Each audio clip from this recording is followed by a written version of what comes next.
بسم اللہ الرحمن الرحیم والصلاة والسلام علیک یا سیدی یا رسول اللہ وعلی آلک واصحابک اجمعین۔ مدینہ منورہ میں موجود یہ مسجد مبارک قباء مسجد کہ جس میں 2 رکعت نماز ایک عمرہ مقبول کے برابر ہے، آج ہم قبلہ فضیلت الشیخ قطب شام شہزادہ غوث پاک ڈاکٹر عبدالعزیز الخطیب الحسنی الجیلانی حفظہ اللہ کے ساتھ مدینہ شریف میں مسجد قباء میں آئے ہیں۔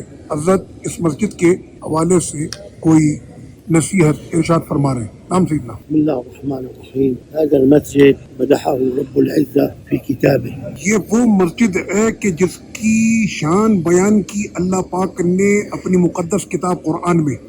مسجد أسس على التقوى من أول يوم أحق أن تقوم فيه. یہ وہ مسجد ہے کہ جس کی بنیاد مکمل تقوی پر رکھی گئی پہلے دن سے، تو اے محبوب یہی حق ہے اس مسجد کا کہ آپ اس مسجد میں کھڑے ہوں۔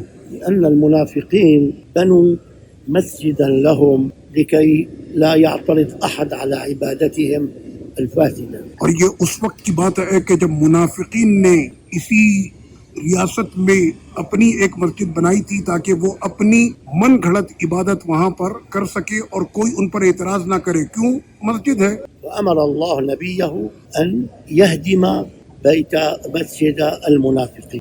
اللہ پاک نے اپنے محبوب علیہ الصلوۃ والتسلیم کو حکم دیا کہ ان منافقوں کی مسجد کو ہدم کر دیا جائے، مسمار کر دیا جائے، وسماه مسجد الضرار. اور منافقوں کی اس مسجد کا نام اللہ اور اس کے رسول صلی اللہ علیہ وسلم نے رکھا مسجد ضرار۔ عظمت هذا المسجد كما قيل إنه عمرة أهل المدينة. اور اس مسجد کی فضیلت یہ ہے کہ یہ جیسے مکے والے کعبے میں عمرہ کرتے ہیں، مدینے والے اس مسجد میں عمرہ پاتے ہیں۔ والنبي عليه الصلاة والسلام قال إن من توضأ في بيته ثم أتى مسجد قباء ليصلي فيه فكأنه قام بعمرة. آقا کریم صلی اللہ علیہ وسلم نے ارشاد فرمایا کہ جس نے وضو کیا اور وہ اپنے گھر سے چل کر آیا مسجد قباء میں اور یہاں پر اس نے 2 رکعت نماز ادا کی تو جیسے کہ اس نے ایک عمرہ پا لیا۔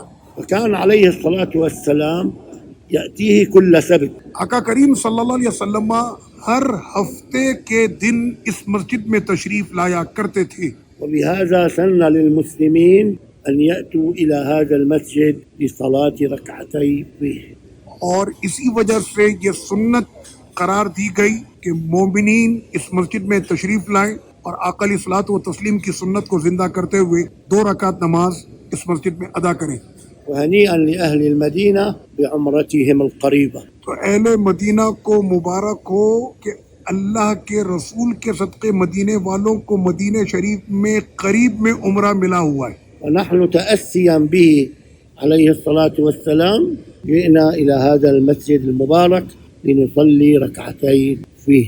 اور ہم بھی اپنے محبوب آقا صلی اللہ علیہ وسلم کی یاد اور ان کی سنت پر چلتے ہوئے آج آئے ہیں اس مسجد قباء میں تاکہ ہم بھی یہاں پر 2 رکعتیں ادا کر کے ایک عمرے کا ثواب پالیں۔